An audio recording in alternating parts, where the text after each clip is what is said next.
So we've got motion number 3 that's going to be presented by Dr. Steyn on deep restructuring.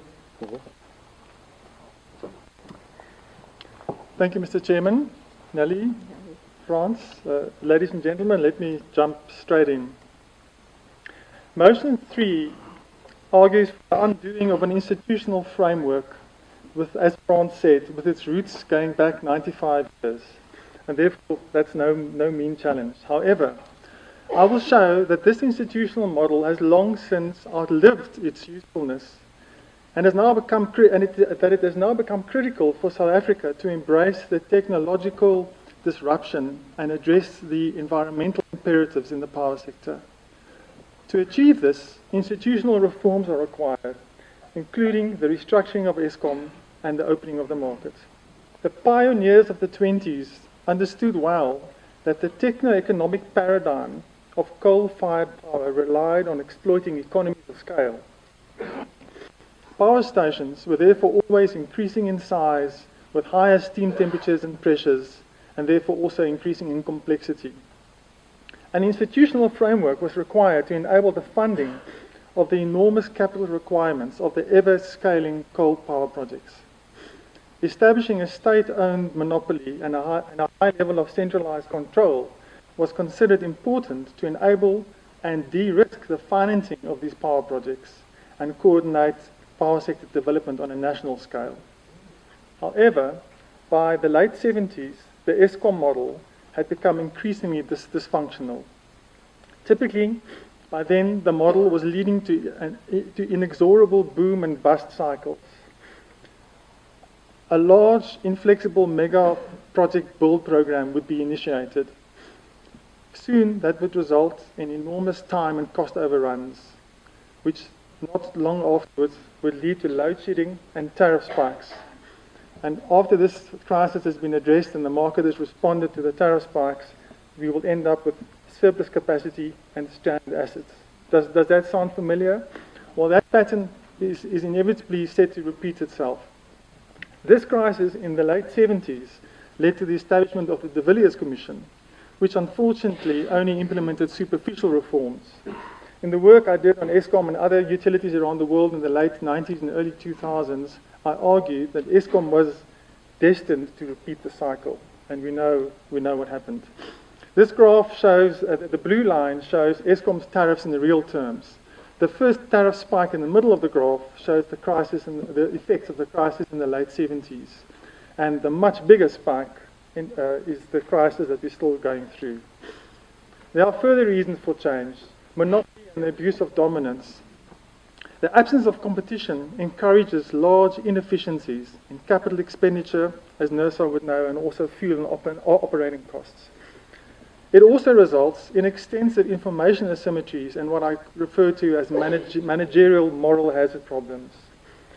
A monopoly structure also encourages rent-seeking by vested interest groups and, unfortunately, as we know by now, also large-scale corruption. This can all be sustained because the costs are ultimately just passed on to the consumer. A vertically integrated monopoly structure also creates incentives for the incumbent to constrain access to the transmission grid for its competitors, and ultimately this structure suppresses energy sector entrepreneurship and innovation. Only a privileged few have access to the opportunities in the power sector. The opportunity cost in terms of lost economic growth and development and jobs is enormous, but often invisible.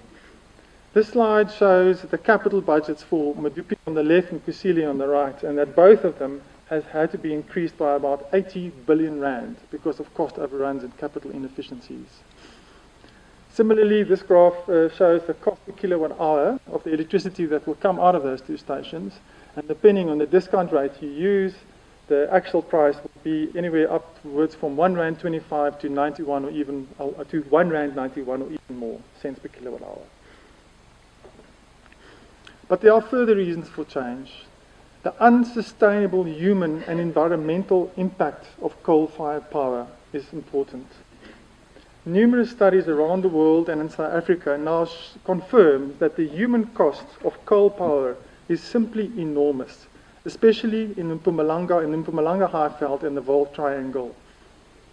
A recent study shows that coal power in South Africa literally kills about more than 2,000 people a year. It also causes many more cases of bronchitis, asthma in adults and in children, and many other health problems. And the economic cost of all of this is just enormous. South Africa is also a disproportionate contributor to climate change. And we still haven't discussed the environmental impacts of coal mining itself. In the past, we simply accepted these enormous environmental costs because we felt we had no alternatives. But now we do. Human health and environmental impacts should be placed back on the agenda of the mainstream conversation about the future of our power system. Disruptive technological changes now provide important and critical new opportunities. We all know now about clean and low-cost renewables. In countries such as Mexico, other developing countries, Saudi Arabia, etc., they are now realizing renewable prices below 30 South African cents per kilowatt hour. Embedded generation in the distribution networks has also now become competitive in South Africa with retail tariffs. Other important trends are, for instance, the digitization of the power system and the development of energy storage, the reduction of the cost thereof, and very soon the wave of electric vehicles is also going to hit us. All of these changes result in a new power sector techno-economic paradigm, a new, completely different paradigm. Economies of scale have almost disappeared. A large power project, or a large turbine, is now 7.5 megawatts, not 800 megawatts. A large power project is now 140 megawatts, not 4,800 megawatts. The cheapest source of generation will now come from renewables that will produce variable output. Therefore, complementary dispatchable mid-merit resources will become more valuable, and inflexible baseload resources will lose value. A further important change is the trend towards decentralization. Hundreds of utility-scale projects will now be spread throughout the network, not be concentrated in a handful of, or two handfuls of large power stations. And more importantly, embedded demand-side resources by the multitude will just proliferate throughout the system. System operation, system balancing itself will also change, while also protecting the financial integrity of the foundation of the system, the network. Standalone network businesses can also carry a much larger debt ratio and can therefore assist with resolving Eskom's problems. The first step in this process will be to set up the transmission group as a subsidiary of Eskom with an independent appointed board. And they should have the mandate to cooperate and work with government to establish the independently state-owned ITSMO with its appropriate NERSA license within 2 years. We need to pass appropriate legislation to clarify its powers and functions, and government will, of course, need to come to terms with the Eskom financial crisis and put in place other appropriate measures to address that problem. We also need to encourage more competition in the sector. Municipalities and large customers should be unambiguously free to procure power from where they wish. Projects below 10 megawatts should be deregulated.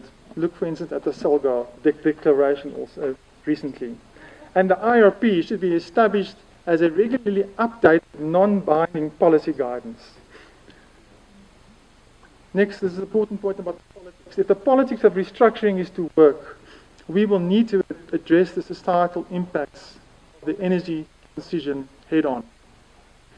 We need to honor coal mining and power station communities, whose labour has been the foundation on which South Africa's industrial development has been built. Union and other stakeholders are of course right to point out their concerns about the plight of these communities as the older stations are closed and displaced by new capacity in different locations.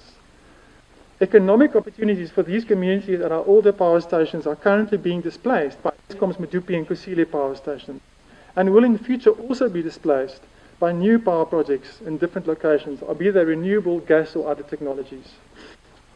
If we want stakeholders to align on the need for institutional reforms to enable South Africa's energy transition, we must now map out the practicalities for a just transition for these communities. South Africa needs more than an IRP. We need a broader, holistic energy strategy to align stakeholders with the energy transition. In conclusion, Mr. Chairman, Motion 1, in my view, as I've argued above, the status quo has become structurally dysfunctional and will not deliver the benefits of the energy transition. Further shallow restructuring, the Motion 2, while the same criticisms apply as for Motion 1, and in addition, partially privatizing Eskom will further exacerbate the monopoly problems. Look, for instance, at the history of Telkom. Also, increasing equity injections into Eskom will not be viable before clarity is obtained about about the valuation of the generation business and whether Eskom has a stranded debt problem or not. And lastly, the establishment of an ITSMO deregulation of smaller projects and introducing customer choice are the first important steps to reforms that will realize the benefits of the energy transition for South Africa. Thank you.